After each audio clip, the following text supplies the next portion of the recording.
What's up, Zox fam? So we have the new PV and a brand new character that's going to be coming into the game. So we're going to be checking out what this is all about. So let's go ahead and let's jump into it, and then we're going to dive into the patch notes as well.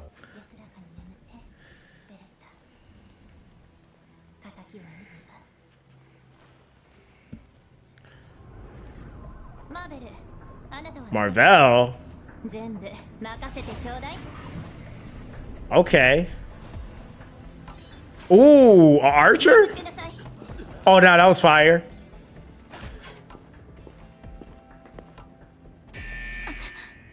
How they gonna have her go grab a LD summon? Ooh, that was sick.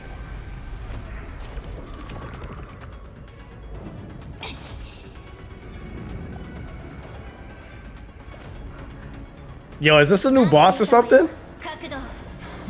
Oh, Holden.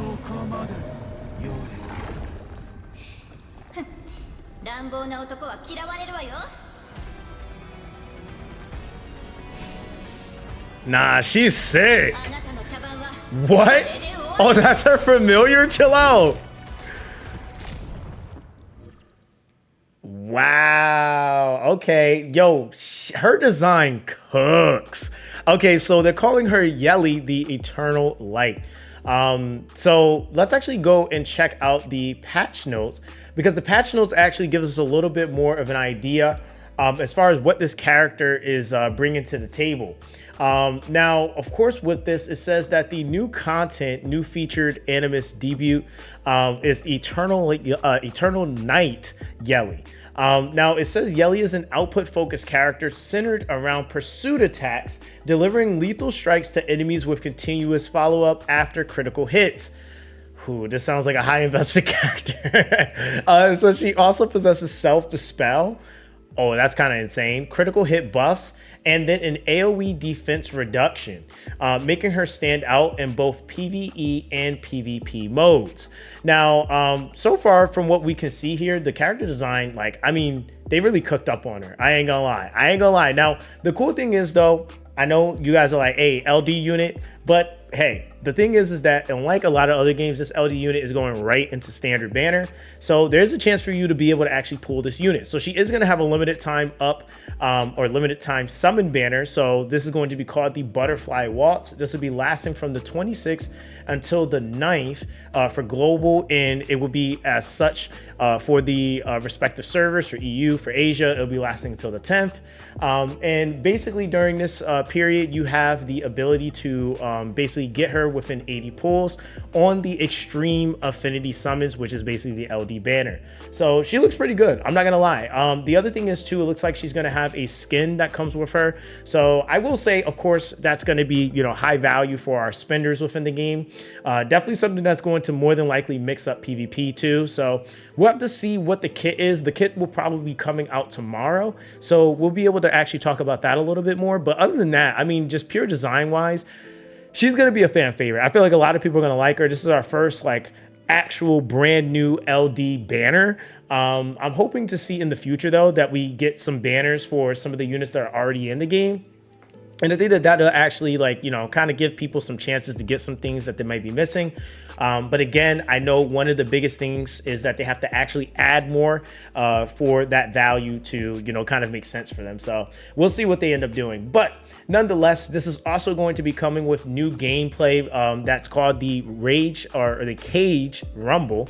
And the Cage Rumble is actually going to be dropping the same day. And this will automatically unlock on the second day after the update. So it won't be unlocked the first day, but it looks like, I'm assuming from what that's saying, it'll be unlocked the second day after the update.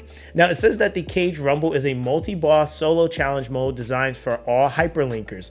You'll act individually to organize teams, freely combining your lineups to strategically take on a series of bosses in progressive battles, earn battle will points, and based on your performance, to claim generous rewards and compete on a leaderboard for higher rankings, which might also have some rewards attached to it. So we'll see how that goes. Now for this, it says what we're also going to be getting is an increase to the anti-sync echoes. Like I was telling you guys before, that's probably how they were going to do it, and it looks like that's actually what they are doing. So we're going to be getting stages 37 through 42, and then on that we'll also have the new story stage for the Animus Doki added, right? Now as far as like some of the bug fixes and stuff like that, and some things focused or centered around like the Cubic game. We have the shell story stuff as well, some of the union quests, nothing too crazy there. Now they did fix an issue where there was some stage boss mechanism tips that were inconsistent with the actual effects. So Dahlia, Shadowflame Hoyan, Nico Nana will now be affected by Dot. Okay, so that should maybe give you guys a little bit of an easier time with that if that was something you were struggling with. They also corrected an error in the boss Sharon's mechanism in the tips links section in the Ethernet rally.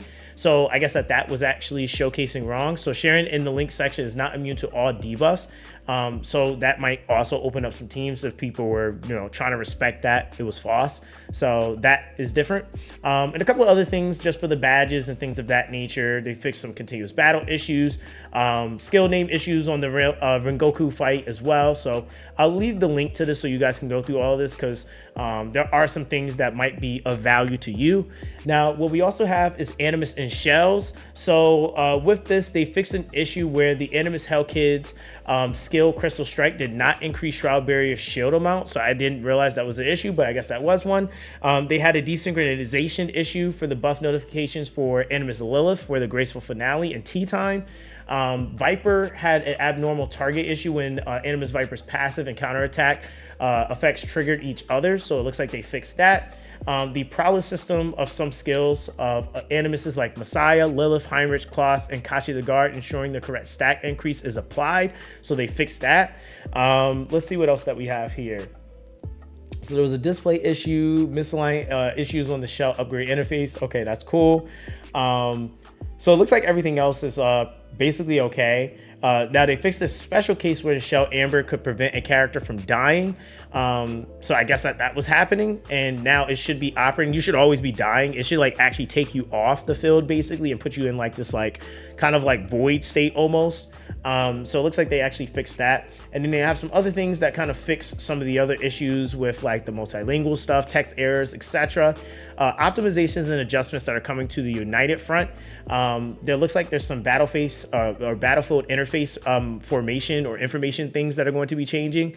It looks like they also improved the game rules description, enhanced gameplay stability because that was lagging and actually causing our servers to crash before. And other optimizations that they have made, which I think is actually really important. They increased the daily rewards that are going to be happening. They increased Etheria ranking rewards, expanding from the top 100 to the top 200. That is amazing. Now, they also increased Summon Arena ranking rewards, expanding from the top 100 to top 200. Adjusted monthly or how the monthly supply card daily rewards are distributed. They adjusted the completion requirements for some tasks in the Hyperlink Charter shell tuning, which hopefully means it made it easier. They'll be adjusting the requirements to complete the runner-up mission in the Fearless Arena to 2 times. Reduce the ultimate skill damage of Shadow Guard Disorder in Phantom Theater. Optimize the blue dot notification there. Okay, so yeah, everything else looks like it's like just pretty standard. Leftover. Okay, cool. So these look like these are all just like stability things that are being increased, but those first couple of ones are actually really, really good because that's opening up players to more rewards, right? So they expanded the ranking for that. So that means that more people can fit into that bracket, which is really good. So, so far from what we can see here, the update seems okay. The 26th is actually a pretty big day to be having an update. Just because that day is going to be like tons of stuff. We got Silver and Blood coming out. We got Persona 5X coming out, which we will also be streaming on the channel on twitch.tv/Zoxaskun. I will have another video, guys, when we actually are able to get into the actual kit of the character. So yeah, that's going to be that with this one, guys. Definitely let me know how you guys feel. We kind of already knew that this was going to be happening because they've like kind of teased this character a little bit. But for here on out, every character coming from now to whatever is going to be completely unbeta tested, completely new, and I'm actually really excited. So yeah, let me know what you guys think that this unit's going to be doing. I feel like she's going to be obviously pretty busted. New LD, why wouldn't they be, right? But that's going to be that, guys. Everyone, stay blessed, and I'll catch you guys in the next one.